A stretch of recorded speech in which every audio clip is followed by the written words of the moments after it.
Keto people love to promote the Inuits as some sort of positive example because it's a society that lived on basically a keto diet. But the reality is they were horrifically unhealthy. All right, hey everybody, it's Jason Blaha here. I thought I would chat with you guys and gals a little bit about this today, but a quick reminder, if you guys will please click like down below, be greatly appreciated. If you would subscribe or follow me if you're not, I would appreciate that also. Thank you so much. And let me know down in the comments below if you've ever heard this line being pushed, because they love to do it over and over. Okay, the facts. Just because someone had to survive on something because it was the food in the area, say the Arctic Circle, doesn't mean that it's ideal. It's this strange naturalistic fallacy that because they had to eat this, that it was somehow optimal. They ate this way because they literally had no choice. So when people migrated into the cold Arctic regions where it's hard tundra and stuff, and there is no plants growing half the year, right? Then you don't have a choice, right? They had to eat it. Now, the reality is all of the people are like, oh, well, they had great health and they had great dental and no cardiovascular disease. Okay, that is the biggest lie, okay? That one's a massive, massive, massive, massive lie, provably false with research, okay? So that one is absolutely a flat lie.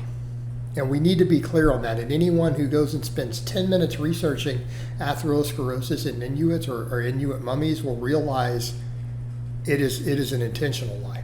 Okay, there have been a number of mummies found. Mummified remains and mummies of Inuits have been found, numerous ones from a couple different regions, right? They've been studied. Obviously, they've been studied. Of course, anthropologists and biologists studied them. They wanted to study them. Why wouldn't they? All right, here's the problem. Guess what they found in every single one of the mummies they found from these hundreds of years ago who were on these traditional diets of eating all the seals and whales and all the saturated fat and low carb and low fiber. Now, granted, seasonally they got the other stuff, so they weren't in that sort of diet year round, just over half the year. All right, atherosclerosis. Every single one of the mummies all had significant atherosclerosis, including the young adults. And I'm talking like early 20s, right? We're talking young adults. All those mummies, they all had significant measurable amounts of atherosclerosis. And we're talking the levels that you would expect from obese Americans, okay? Let's be clear. They're like, wow, that we're already finding cardiovascular disease in all these mummies from the ones even in their 20s. Young adults, literally heart disease and atherosclerosis and arterial plaque in the mummies. So in other words, when they make this claim, oh, they were healthy with no cardiovascular disease, they all had it.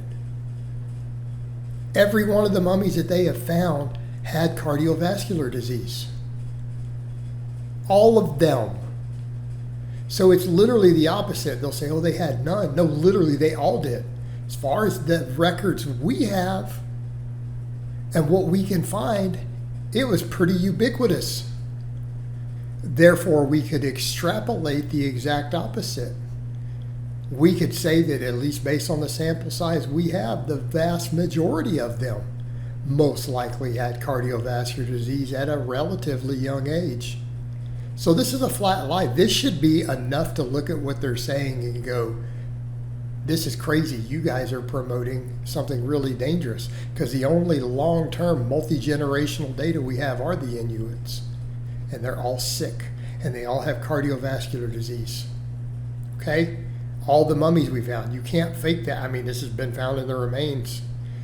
No way they had access to modern food. It was hundreds of years ago. All right, you have that problem.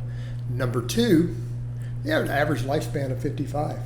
And this is what I've seen some doctors point out. They're like, even though a lot of them are now on the more modern diet, American diet, and they have problems from that, they actually, I've seen at least one doctor, right? And I have not seen proof of this, but I've seen a doctor say this. And I'm not saying this is proof, but we know the other has been measured. We can measure that in the mummies. I think he had said they appear to have lower rates of heart disease now, even on the horrible, Western diet, than they did on their traditional diet. And they also live longer. Now, people say, well, it's due to modern medicine. Okay, but you're not going to try to claim that degenerative diseases that kill you in your 50s and 60s were perfectly fine in a culture that just didn't live that long. We didn't see them killing them. Well, because they died of other medical stuff before that. Average lifespan of 55. Okay, and here's another big kicker. So you already have the atherosclerosis. And you got to think about genetic mutations. Here's the crazy one. Guess what we see in Inuit populations? They have a unique gene. Okay. This ethnic subgroup seems to carry an extremely high rate of a unique gene that makes them resistant to ketosis. Ooh, so this is a problem for the people pushing. Well, they did just fine on a ketogenic diet. If they did just fine, how come the majority of them, there's such a high prevalence of a gene that literally makes them resistant to ketosis? Why would that occur? Why does a gene like that occur? It occurs when the people who don't have it die off at a higher rate. So that meant that for some reason, this relatively rare gene is extremely highly pronounced in this population because it somehow helped them survive. So that means that those who didn't carry the gene died at such a high enough rate that this gene became pervasive in the entire group. Which means that for some, that means that then that resisting ketosis, if you're going to be on a multi-generational ketogenic diet, seems to increase survival rates. So ketosis itself was a problem. All right, this is not good for those pushing this. Even worse, the researchers back then, all the explorers who were studying them and taking all the notes of all this stuff, made notes that back then they were particularly rotund, meaning they were fat and overweight compared to other peoples, including, let's just like British explorers and stuff. They were fatter than the British people. Okay. So they were overweight, had cardiovascular disease at a young age, according to all the remains we found. They only lived an average lifespan of 55, and they carry a gene to make them actually resistant to ketosis. In what delusional world is this a positive example? If anything, if you look at this data and you really look at the fact, particularly the atherosclerosis, and you look at that, a person would conclude that only a madman would endorse this diet. That's what they would conclude.